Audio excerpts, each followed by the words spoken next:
I hadn't touched that gate in 26 years. Salt ate the hinges, paint blistered like old skin. I went alone. Me, a ring of keys, and a silence you hear after a funeral. Linda came here 4 times a year. I told myself it was her place to think. Truth? I never wanted to know why. The wind smelled like metal and wet rope when I slid the key in. The latch screamed. The yard should have been weeds and ghosts. Instead, clipped grass, mulch, a yellow door I didn't remember. A wind chime Linda bought sang like it knew my name. Then I heard it. Children laughing. A woman's voice, Spanish. "Mateo, not near the water." My stomach dropped. Someone was living in my wife's house. Not squatters, not vandals. Family. Photographs in the window. Shoes by the mat. I stood there with the keys still in my hand and one question drilling through my skull. What did Linda hide from me? My name is Walter Hayes. I'm 74, a retired shop teacher who can still smell sawdust when the air gets cold. 6 months ago, my wife Linda died. People say grief comes in waves. For me, it's a tide that never fully goes out. Mornings are the hardest. The house sounds different without her humming. Honey. I make coffee too strong and drink it too slow, as if time will dissolve in the cup. My hands don't grip like they used to, but I can still turn a wrench, sharpen a chisel, drive a nail straight. What I can't do is fix silence. I live in a neighborhood where the trash cans line up like sentries on Tuesdays. I nod to neighbors who've stopped asking how I'm doing. Hanging in, I tell them. Truth is, I'm hanging on. And just when the days started blending together, the phone rang like a fire bell. It was a familiar voice, and he wasn't calling to offer comfort. Linda and I had 38 years together, road trips with maps that folded wrong, burned pancakes on Sundays, and a daily kiss we never skipped, even when we were mad. The end came fast, or at least it felt that way. One week we were arguing about the thermostat. The next, I was picking out a suit. After the funeral, our kids started using a phrase they love. Be practical. I know what they mean. Sell off what doesn't make sense, trim the extras, plan for decline. Maybe they hear the clock louder than I do. Maybe they're scared to watch me fade. But there's another part of me that wonders if practical is just a polite word for easier for them. Linda believed in tenderness more than efficiency. She called it our family's missing skill. She'd have rolled her eyes at spreadsheets and told me to breathe. I miss that voice. I miss how she made ugliness manageable. Without her, everything looks like a balance sheet. The call came on a Tuesday. Evan, my oldest. He has a voice like a conference room, smooth, decisive, already late for something. Dad, we need to talk about the beach house. No, how are you holding up? No, did you sleep?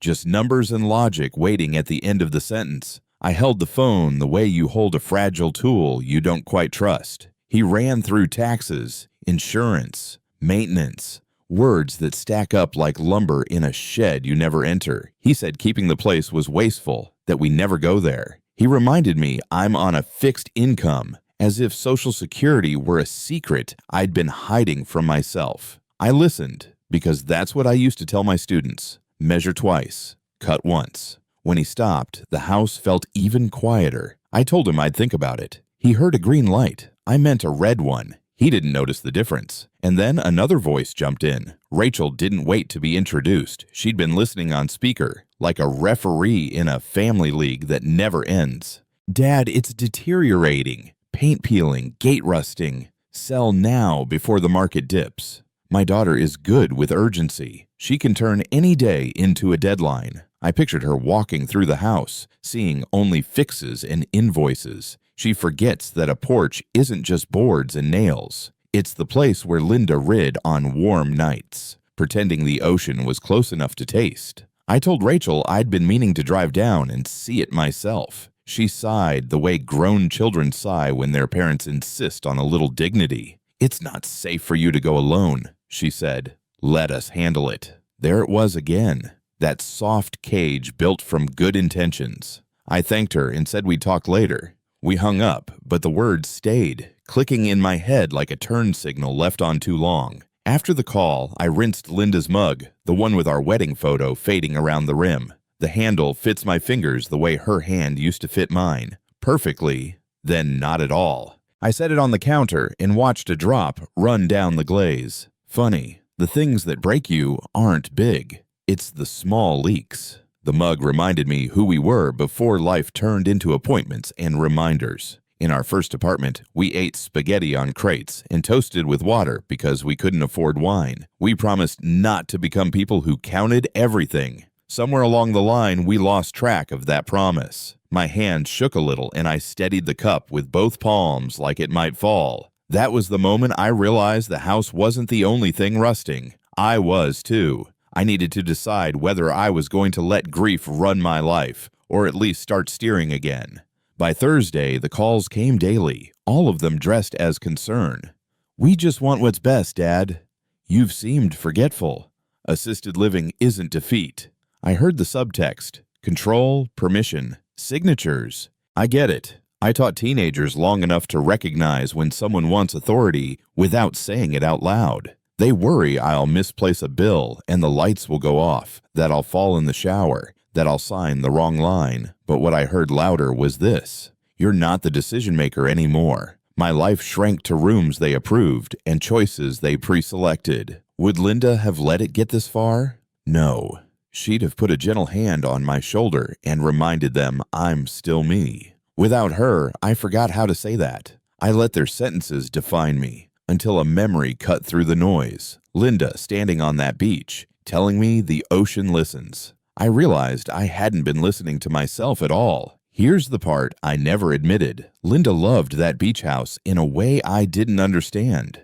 4 trips a year, like clockwork. Spring thaw, summer blaze, fall hush, winter thinking season. I always had reasons not to go. Projects, golf, a doctor visit that could have moved. If marriage is a dance, I started counting steps and forgot the music. I told myself she needed space, and maybe she did. But the truth is, I didn't ask.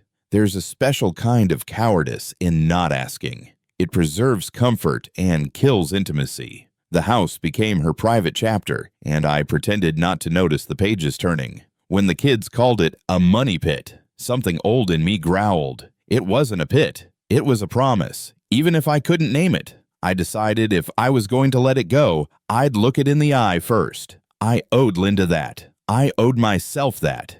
And maybe I feared what I'd find. I told Evan and Rachel I'd drive down before making any decision. Silence. Then the tone you get from people who think you're fragile glass.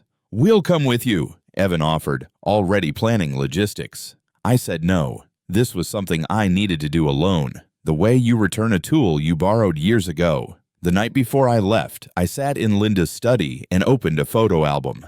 Early pictures, cheap motel rooms, sunburned noses, smiles so wide they look careless. Later pictures, Linda on a porch I barely recognized, a paperback in her lap, the ocean just off camera. Her smile changed. It was quieter, like a secret shared with someone I couldn't see. I closed the book and packed a small bag. Water, snacks, a charger, a first aid kit. Linda would have approved the list. I slept badly, woke early, and felt 80 instead of 74. Still, I had a full tank and a purpose. Sometimes that's enough to move mountains.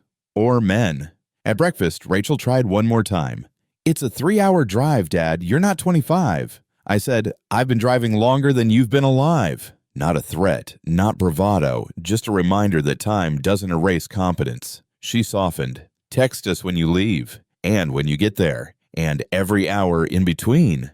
I promised the first 2. The truth is, I needed a stretch of road with no commentary. I missed the AM radio crackle, the way Linda used to quiz me on state capitals. I missed a lot of things you can't buy back. I tossed my bag into the trunk, checked the oil like habit, and let the engine settle into that reassuring hum old cars have. The driveway felt shorter than usual. The street felt longer. I turned onto the highway and watched my neighborhood shrink in the mirror. I wasn't running away. I was running toward something I'd avoided for too long. The difference matters. US 80 East unspooled like an old tape. Marsh grass bending in the wind. Shrimp boats pointing their masts at the sky. I rolled the window down and let the salt air sand the edge off my nerves. Grief shares a border with fear. I could feel both breathing beside me. I passed exits I didn't take, gas stations I didn't need, memories I hadn't earned.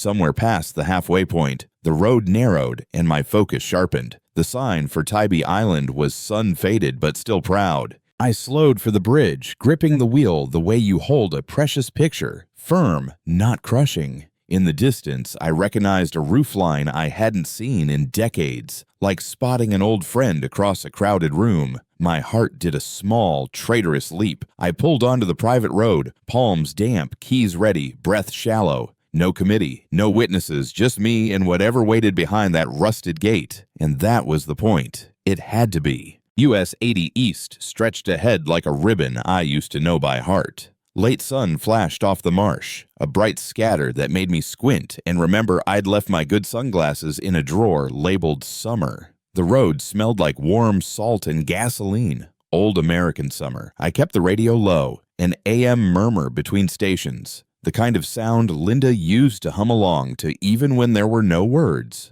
The farther I drove, the quieter my head became. Lists fell away, bills, prescriptions, the question of dinner for one. What remained was a narrow lane of thought. Get there, look, decide. I checked my mirrors like habit, counting beats before each lane change. My hands hurt at the knuckles, the way old hinges stick when the weather shifts. I flexed them, the steering wheel a familiar grip. Then the skyline of Savannah fell behind me and the causeway lifted. Wind rocked the car. The island was close enough to taste. Linda's laugh fit on this road. I could hear it in the gaps between guardrail posts, in the flicker of sunlight off water. She used to say, "The ocean listens, Walt.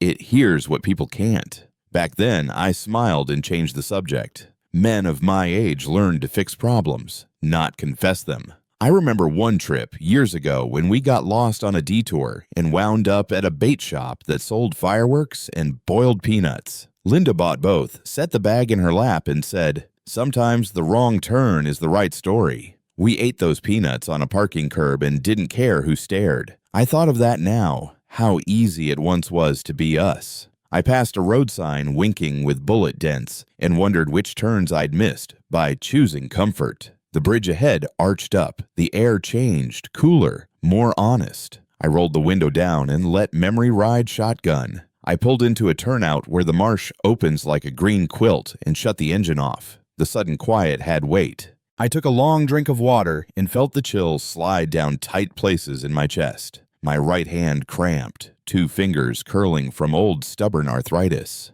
I massaged the joints and laughed once at the indignity of it. An old man working his own hands like a repair. A younger me would have pushed through. Today, I respected limits and listened for edges. A couple in their 50s walked past with a cooler, arguing softly about sunscreen. It was the kind of ordinary scene that makes grief sting. Life going on, exactly as designed. I stretched my back until it popped, then checked the trunk again. Jumper cables, first aid kit, Linda's habit living on in me. As I turned the key, a pelican skimmed the water so close its shadow brushed the hood. I took that as permission. Time to finish the drive. The turnoff came sooner than I expected. Hand-painted letters on an old plank. Salt Marsh Point. Private road. My heart knocked once, hard like a door I wasn't ready to open.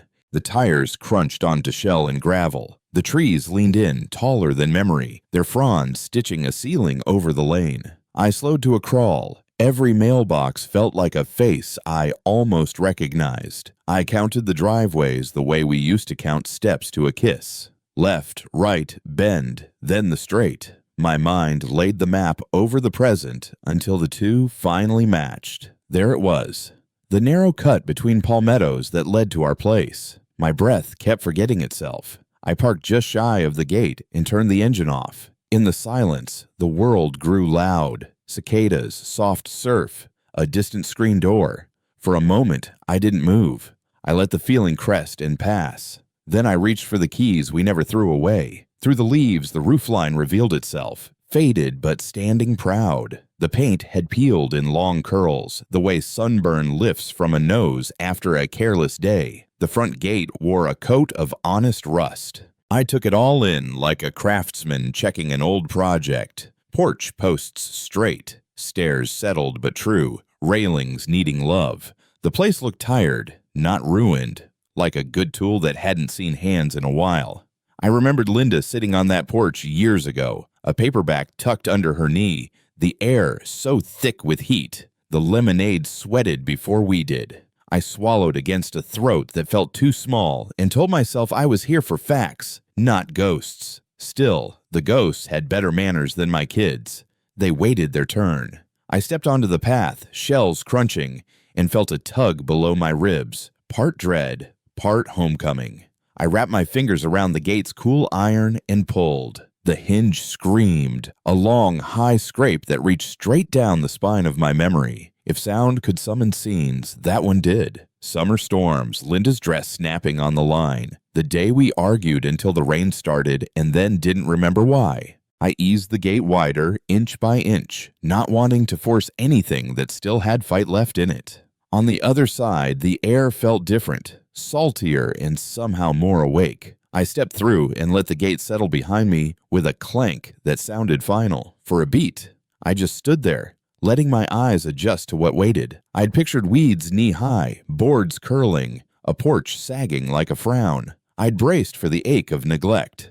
Instead, a bright edge of color cut the corner of my vision. Fresh, deliberate, out of place. My scalp prickled the way it does when a storm crosses water. I took one more step forward and the picture snapped into focus. The yard was alive. Not survival alive, tended alive. Beds edged in neat brick, new mulch. Hydrangeas showing off in blues Linda loved. The grass had that just-cut smell, sweet and green, with clippings still clinging to the walk. Someone had reset the loose porch board I once promised to fix. A small clay bird sat on the railing like a lookout. My first thought was relief. The house hadn't been abandoned to the slow cruelty of time. My second thought landed heavier. If I didn't do it, who did? I ran a hand along the porch rail and felt the smooth drag of sanded wood. Not a quick job, not a favor from a neighbor. Care, real, daily care. My chest tightened with a feeling I didn't have a name for. Gratitude wrestling jealousy.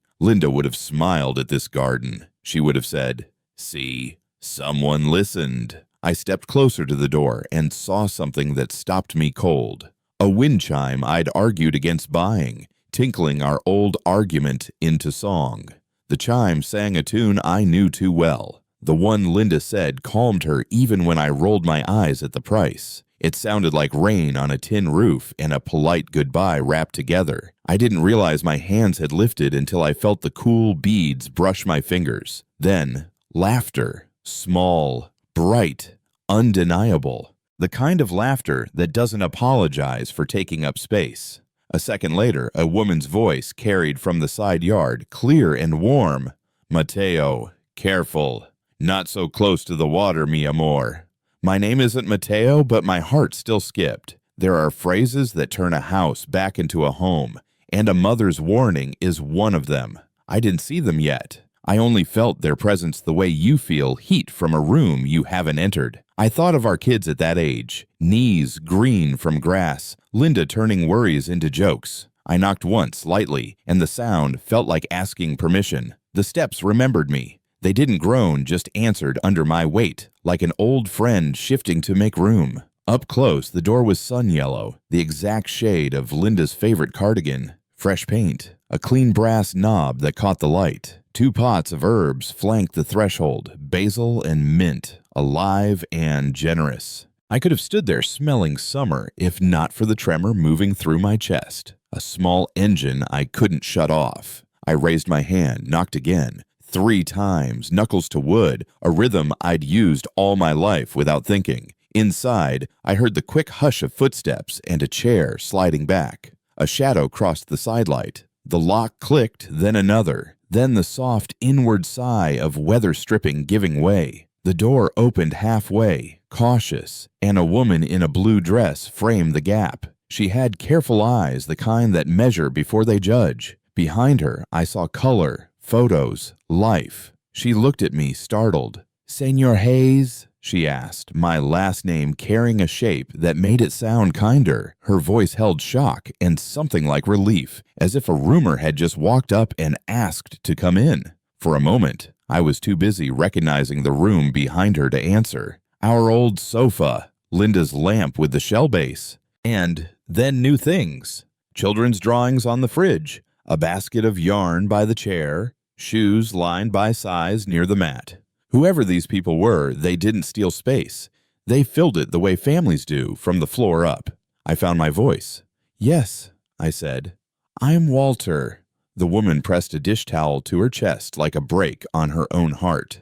"I am Anna," she said softly. "Please, one moment." She opened the door wider as if choosing trust. I stepped over the threshold, and in that instant, the house decided for both of us. Whatever story this was, it had already begun. She kept the dish towel in her hands like a flag of truce. "I'm Ana Morales," she said, the syllables round and careful. Close up, she looked mid-50s, hair pulled back, no time wasted on pretending the day was easy. The kitchen smelled like onions, softening in a pan. Welcome without asking. She stepped aside, and I noticed how clean everything was, the kind of tidy that comes from respect, not fear. "You knew Linda?" I asked, though I could see the answer in the way her eyes softened. "Yes," she said. "Very much." The towel twisted. My heartbeat did too. There's a moment in any shop class when a student learns the grain direction and the wood either takes the cut or tears. This felt like that. One more wrong question and the whole story might splinter. I nodded at the chair by the table. "May I sit?" She nodded. I did. And then Anna said a sentence that set the rest of my life in motion. "Mrs. Linda told me you might come someday."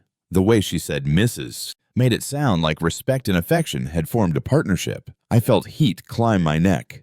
"She said I might come," I repeated, buying time. Anna nodded once, eyes shining. "She said, if Walter comes, be kind. He is stubborn, but kind." I laughed, the broken kind that isn't far from crying. Linda knew me down to the stubborn hinges. "I didn't come for a fight," I said. "I came to see what's true." Anna's shoulders dropped a fraction, like a bird folding its wings. She glanced toward a hallway, took a breath, then faced me again. "Then I tell you true." Her English had a music to it, words chosen with care. I folded my hands on the table the way I used to before a hard parent conference. Open palms, calm voice. "Tell me," I said. I thought I was ready. I was not. "She is gone?" Anna asked, as if hoping rumor had lied. "Yes," I said. 6 months ago." The words still scraped on the way out. Anna's face folded, not performative, not practiced, just the honest collapse of someone who lost a friend. She pressed the towel to her mouth and shook once, soundless. I looked at the floor because sometimes looking away is the only way to let someone cry with dignity. When she found her breath, she whispered, "Lo siento." Then in English, "I am sorry for your heart." It was the cleanest condolence I'd heard. No advice, no timeline, just recognition. I thought of all the casseroles and calendars and check-ins that never touched the center of my loss. This did. She set the towel down, smoothing it flat like a fresh page. "Then I tell you everything," she said, "because she would want you to know."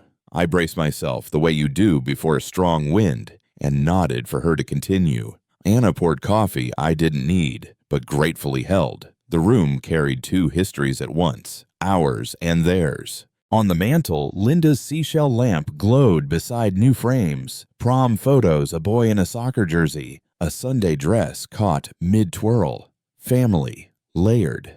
"We did not move things unless she say," Anna said, catching me looking. "Some things are sacred." She offered a shy smile and pointed to a small hook by the door. Linda's cardigan hung there, the yellow one she wore on cool nights. For a second I could smell her shampoo, and it nearly unmanned me. "She came here a lot," I said. "Cuatro veces cada año," Anna answered, then explained. 4 times each year. She placed a plate of sweet bread between us like a treaty. "Mr. Hayes, this house is yours," she said carefully. "But our stories live here too." I lifted the coffee, grateful for heat to hold. "Tell me how your story met hers," I said. "Hurricane Matthew," Anna began, and the words changed the air. "We lost our apartment. My husband lost work. Everything was wet and broken.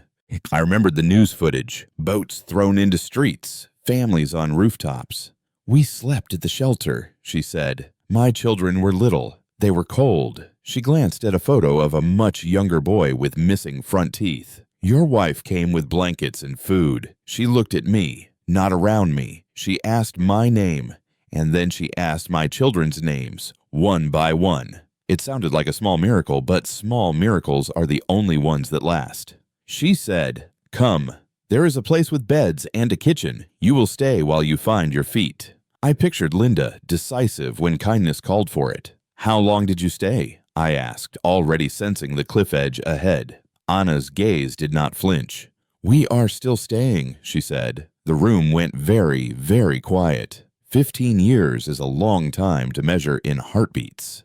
"She kept you here that long?" I asked, more wonder than accusation. Anna nodded. "We tried to leave many times," she said. She said, "Not until leaving is safe." The phrasing sounded exactly like Linda, practical mercy. "We paid the light when we could," Anna added, embarrassment flushing her cheeks. "We cleaned, fixed, planted. She would not let us pay for big things. She said our job was to live." I thought of all the times Linda came home from her thinking trips with paint on her elbows, that tired, happy face she wore when a day had meant something. "She told me she wasn't alone," I murmured, more to myself than to Anna. The coffee cooled, untouched in my hands. She said she had help. Even as I said it, I realized Linda hadn't been hiding me from a shame. She'd been sheltering a grace I hadn't earned. The realization hurt and healed at once. "Anna," I asked gently, "who fixed the rail? Who put in the garden?" Her face brightened. "Diego, my oldest, works at the marina. He learns from the boatmen, good with tools. He and Senor Luis, my husband, made the porch strong.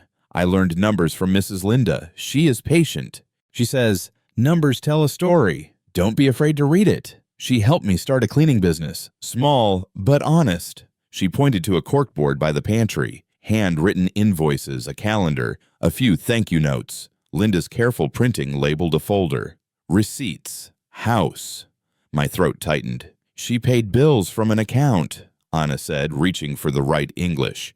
She said it was for the house, so the house could work like a heart. I pictured Linda balancing those ledgers at this table, the lamp warm on her shoulder, a second family growing in the margins. My marriage had held a room I never entered. That was on me. The next truth arrived like a storm front. "She fought cancer here," Anna said softly, like telling me where a child sleeps. The floor seemed to tilt. "Cancer," I echoed, though the word came out looking for a place to hide. Anna's eyes filled. 3 years, treatments in Savannah, good days, bad days." She touched the back of a chair. "Sometimes she could not sit long. We bring pillows, we make soup." I gripped the cup with both hands to keep them from shaking. I thought of the trips, 4 times a year, right on schedule. I'd pictured sunsets and quiet, not infusions and nausea. "Why didn't she tell me?" slipped out before I could stop it. Anna held my gaze. She said you carried everyone a long time. She wanted to carry this herself. The sentence cracked something open I'd braced shut. Grief is heavy, but so is love that tries to protect you from it. I steadied my breath. An old man's slow count to 10 and asked the next hard question.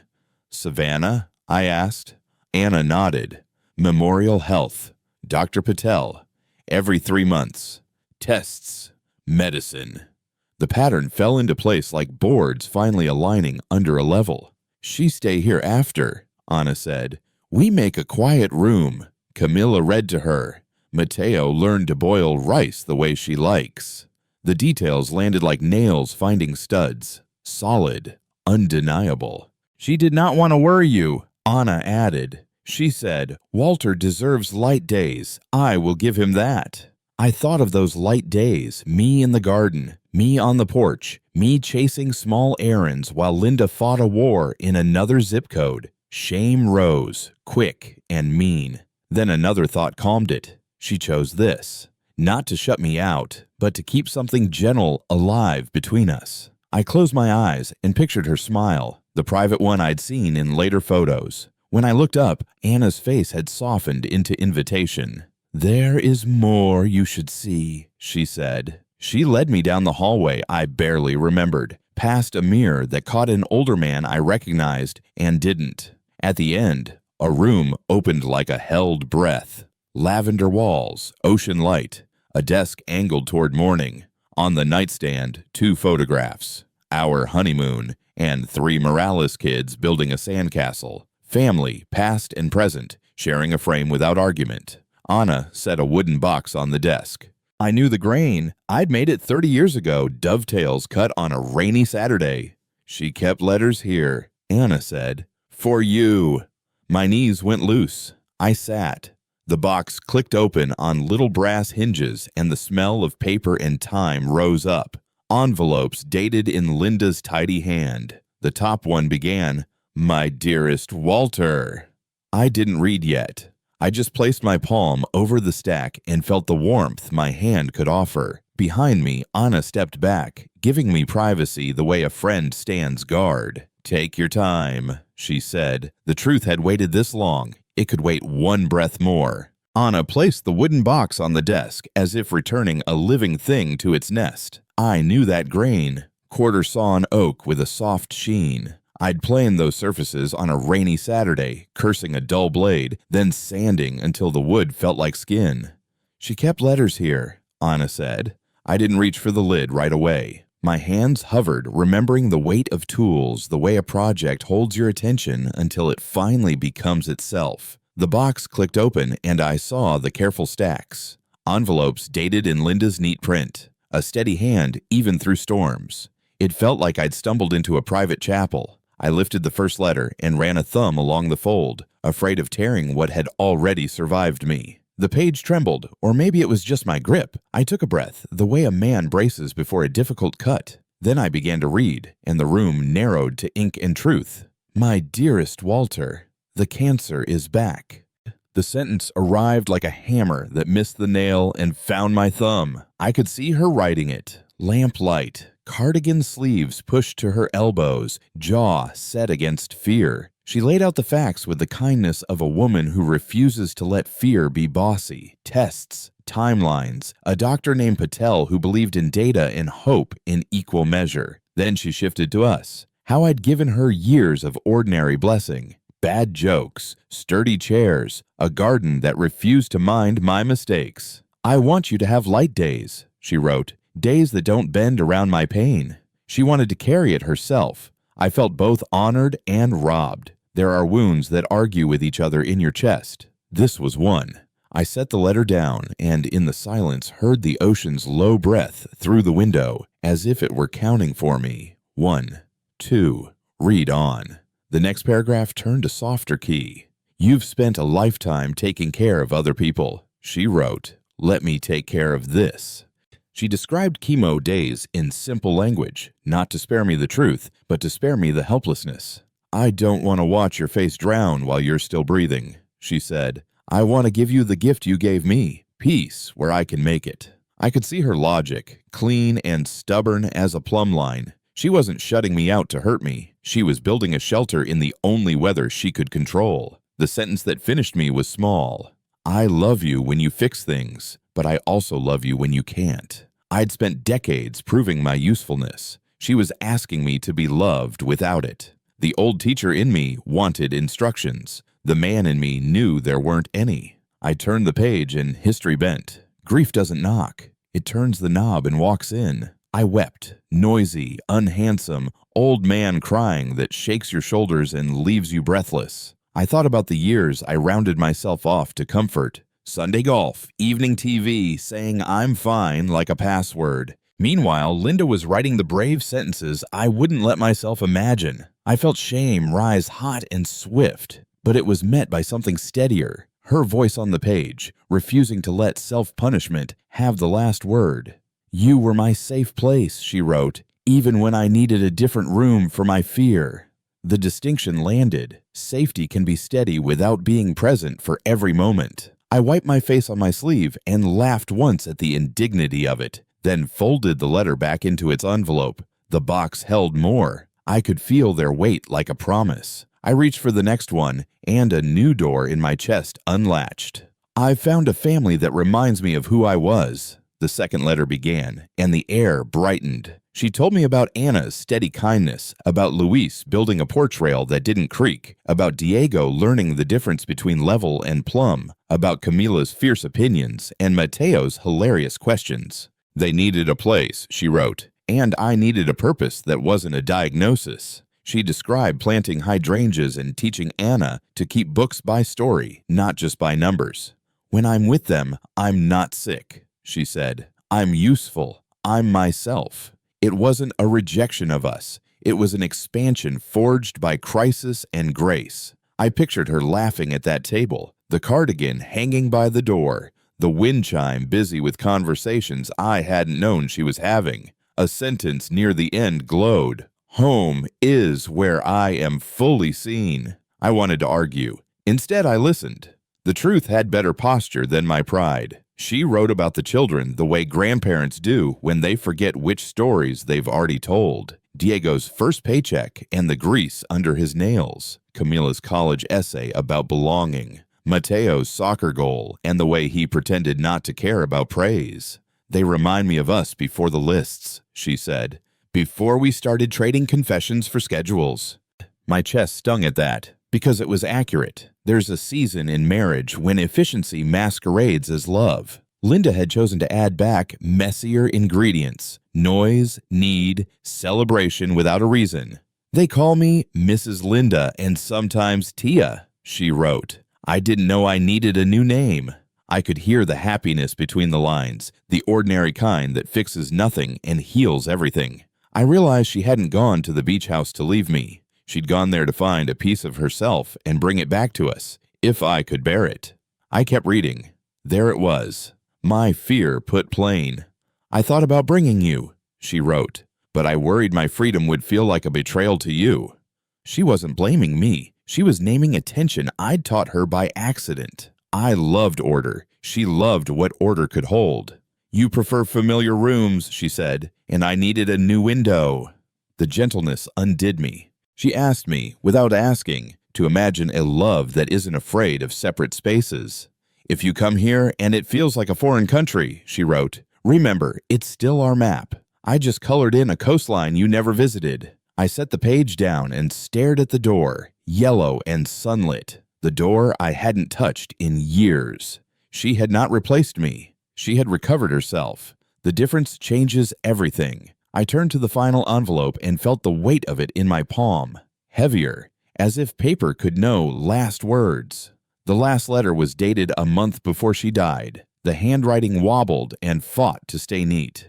"If you're reading this, I'm gone," it began, and I had to stop until the room held me steady again. She spoke directly, no soft edges. "I asked our children not to tell you about Anna's family," she admitted. "I didn't want you trapped between love and appearances." Then she described the part that made my jaw clench, how Evan found the account ledgers, how Rachel hired certainty like a service, how both stood in this kitchen and threatened a woman who had carried their mother to treatments and back. "They were frightened," she wrote, "and greed dressed itself as concern. She didn't even spare herself. I let secrecy do a cruel thing. It kept you from the burden and the blessing both." The letter ended with a plea I felt in my bones. "Please forgive me for the silence, and then forgive them for the noise." She didn't just tell me the facts, she mapped the fault lines. "Evan and Rachel know," she wrote. "They asked me to end it here. I could not." She explained the paperwork, how Anna had a letter of intent, how there were funds to keep the house running 5 years, how nothing was airtight, but everything was honest. "If they push," she said, "remember who fed me soup when I couldn't lift a spoon."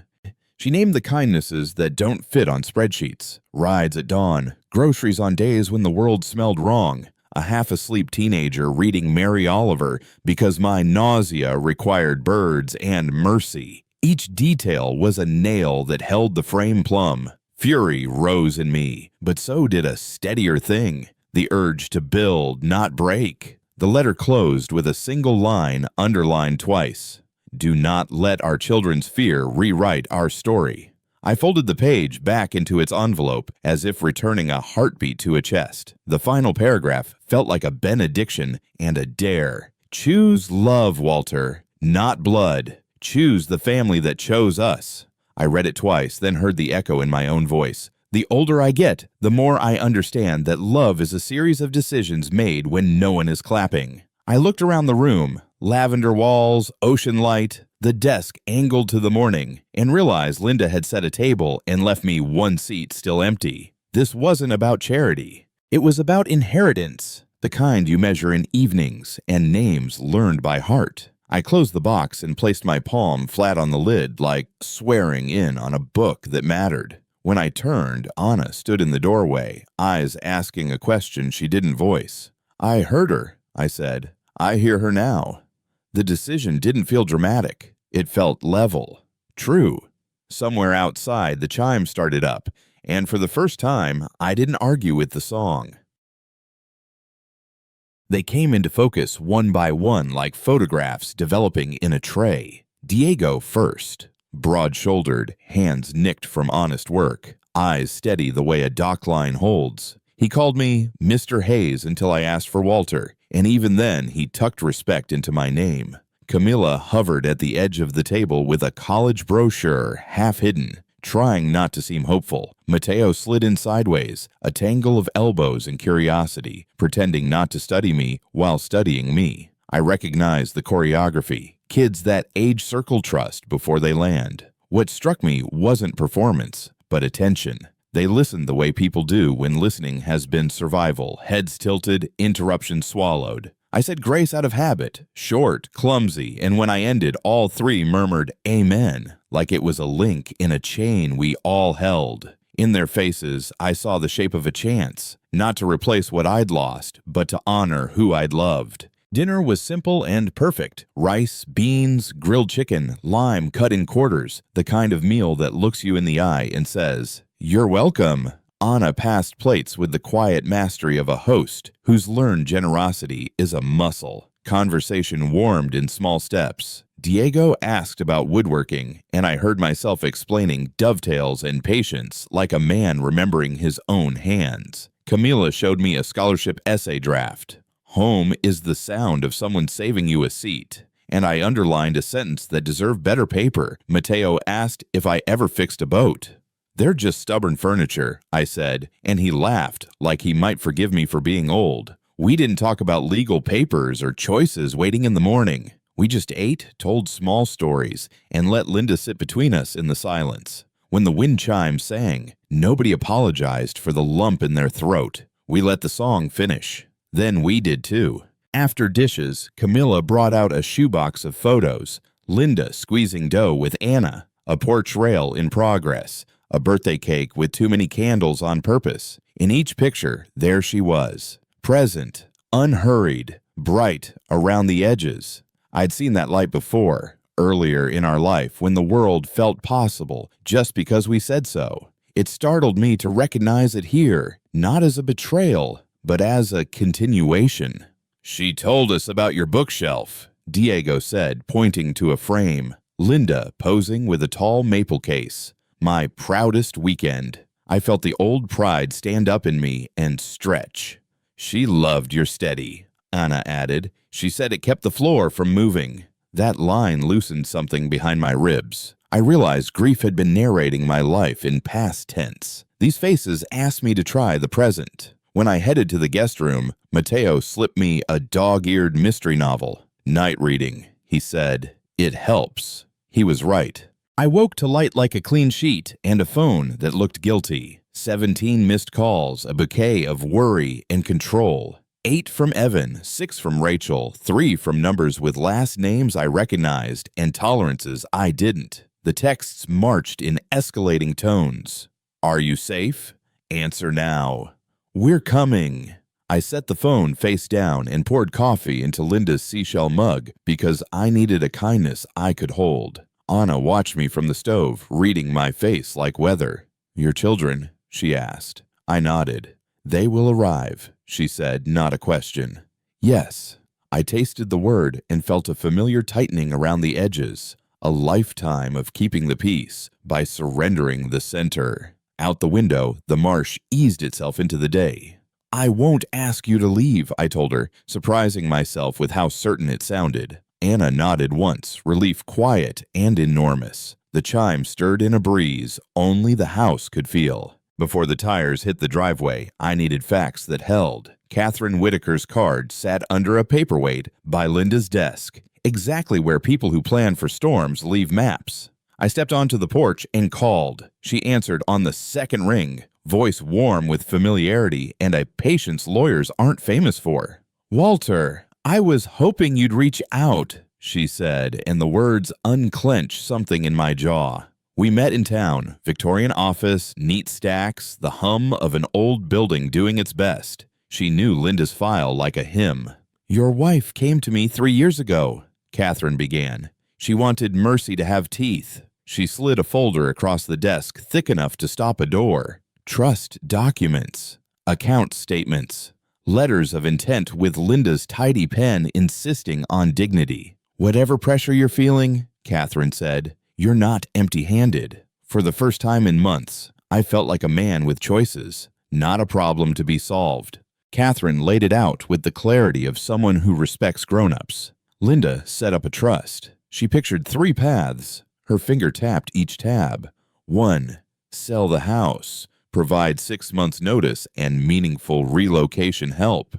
Tap. 2.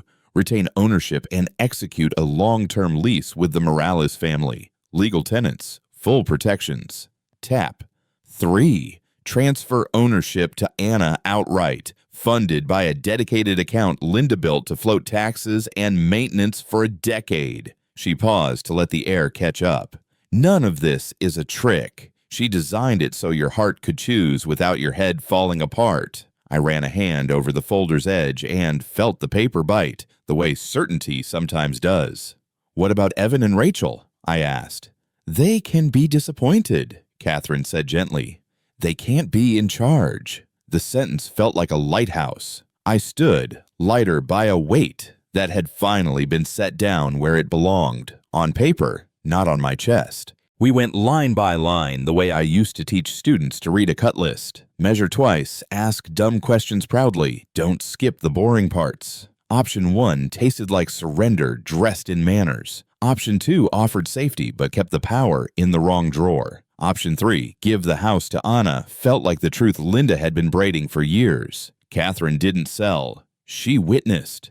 "Your wife trusted your decency," she said. "She also knew grief can make good men timid." I thought about last night's dinner, Mateo's shy joke, the porch rail under my palm, the garden that refused to apologize for being alive. I pictured Evan's efficient sigh and Rachel's calendar eyes. Efficiency has its place. So does love that refuses to run a spreadsheet on Mercy. I asked a few more questions out of habit, but my hands had already decided. "Draft it," I said. "I'll sign." Catherine smiled the way people do when a weather warning expires. I lingered on one last question because I needed permission from the only person who mattered. What did Linda hope I'd choose? Catherine opened a smaller envelope with my name in Linda's careful hand. Inside was a single page and a sentence that felt like a hand at the small of my back.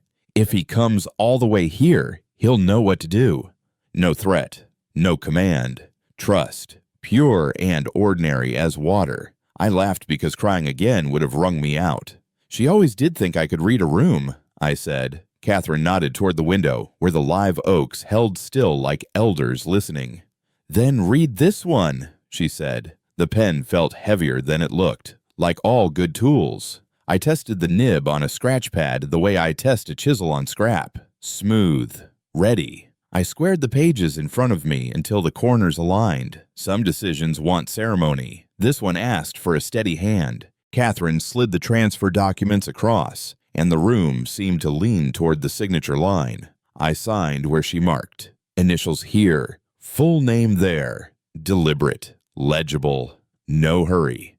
Each stroke felt like fixing a thing I'd broken by ignoring it. She notarized with a practice stamp that sounded like a period at the end of a long, complicated sentence. "Option 3, she said softly, as if naming a newborn.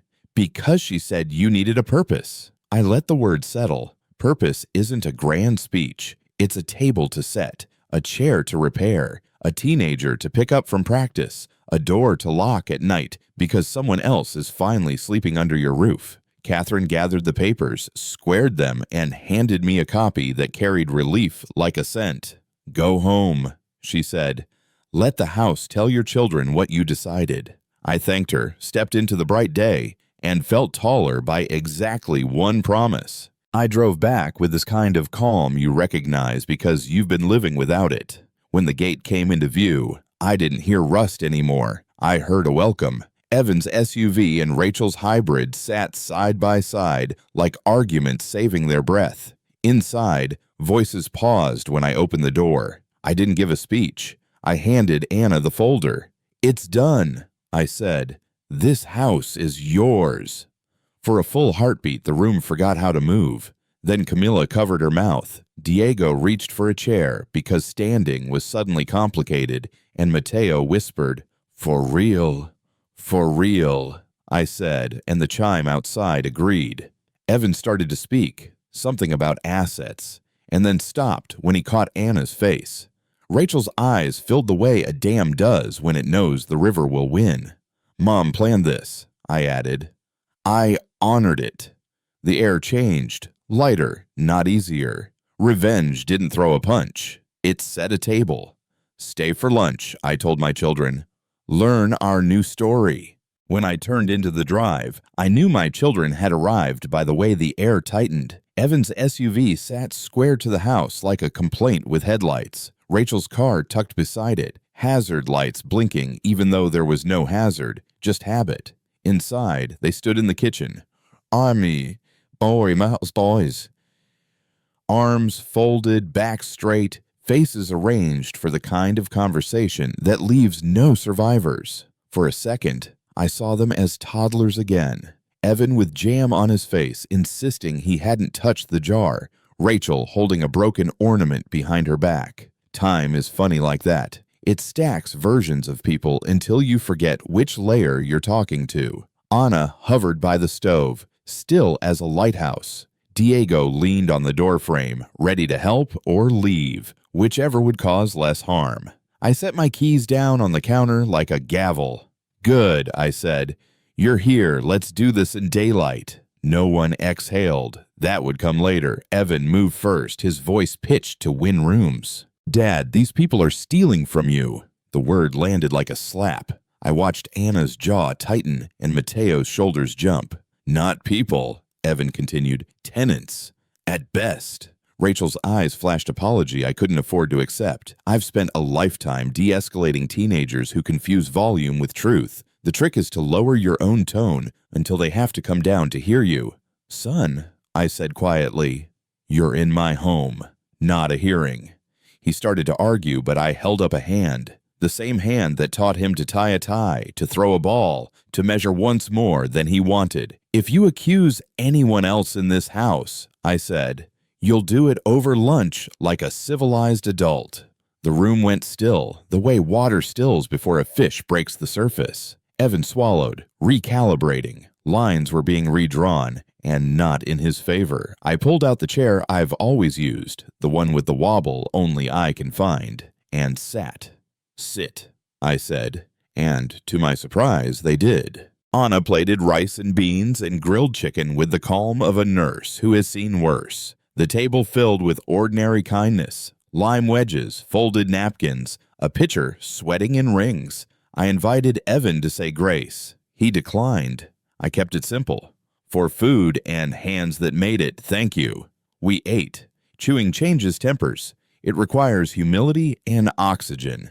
I told a small story about the time Linda and I replaced a faucet and flooded the kitchen, how we mopped and laughed like kids at recess. Camila smiled.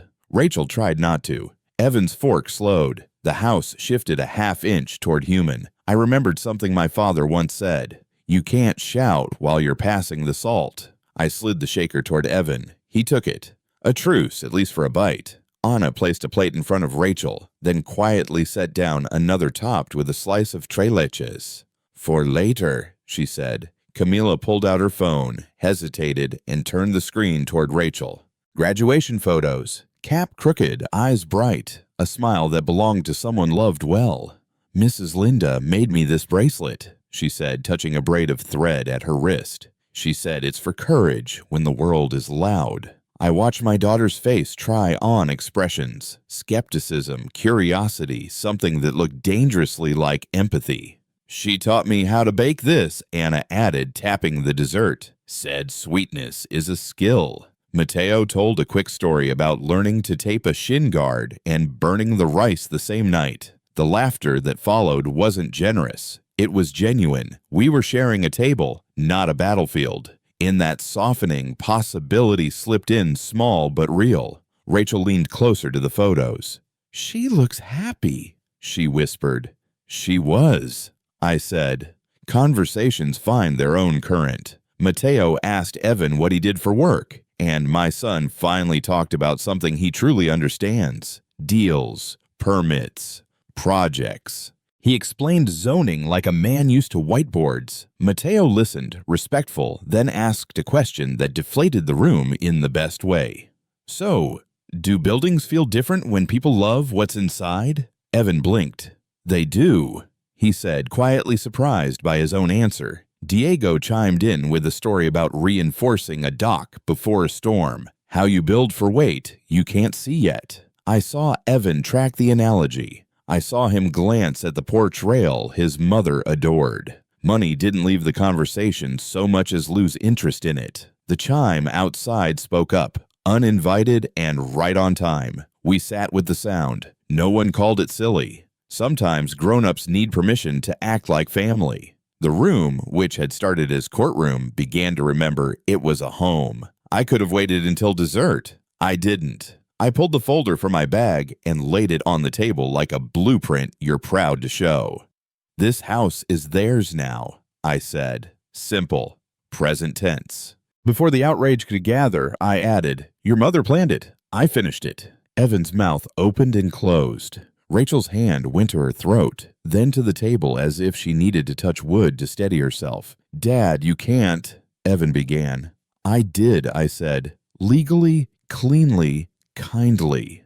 Catherine's notarized stamp winked in the corner like a seal on a promise. Silence followed. Not empty. Waited. Camila looked at Anna, eyes wide. Diego swallowed hard. Mateo whisper-cheered, then covered his mouth like someone who'd broken a library rule. I wasn't grandstanding. I was aligning the room to a truth already lived here. I slid copies toward my children. Read them, I said. Then look around and tell me this isn't right. Rachel cried first, the sudden kind, like a summer cloud that had been full for miles. She covered her eyes, then didn't, letting the tears do their work. I didn't know, she said, and I believed her, even if part of her had chosen not to. Evan stared at the papers until ink and authority blurred. Mom's revenge? He asked, trying to find a tone that fit. Was love, I said, and the words landed with the authority of a plumb line. Not sentimental. Exact. She wanted mercy with teeth, I added. You can be angry. You can also be better. Evan looked up. A boy again for a heartbeat, scared of failing a test that finally mattered. What do we do now? He asked. We eat dessert, I said, and Anna slid the cake forward as if we'd rehearsed it. Laughter slipped in on the heels of grief. It didn't replace sorrow. It braided with it. That's how grown families survive. They learn new rope.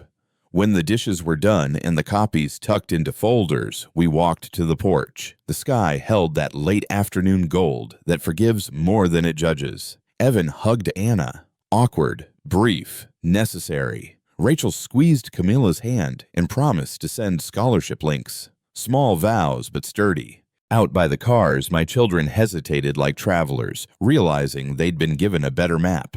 Call when you get home, I said, the oldest line in parenting, and they both nodded. Younger, for a moment. Engines turned, gravel shifted, and the lane took them gently, the way good roads do. I stayed. The wind found the chime. The ocean breathed its old, steady breath. Inside, a chair waited for me. And for the first time in half a year, I knew what to do with the evening. Sit, listen, be useful if asked. Peace didn't announce itself with trumpets. It knocked, and I opened the door. Welcome, I said, to it, to her, to myself. For the first time since Linda died, I wasn't alone. I was home. Morning found me where it always finds honest men, at a kitchen table with coffee cooling and a day worth living ahead. Sun laid a clean stripe across the floor. The wind chime offered a small amen. Our wedding photo on the mug smiled back, not as a relic, but as permission. Papers were signed, temper settled, and purpose, quiet, sturdy, had taken the empty chair. This afternoon, I'll plane a board for Camila's bookshelf, show Mateo how to square a corner, ask Diego about bracing a dock before storm season. I'll call my kids too and leave the porch light on. Mercy travels better with a landmark. In the window, the ocean breathed like it always has, patient with our learning curves. Maybe revenge isn't about hurting the ones who hurt you. Maybe it's about choosing love where greed once lived, building a future no ledger can price. Would you have done the same? Comment your city.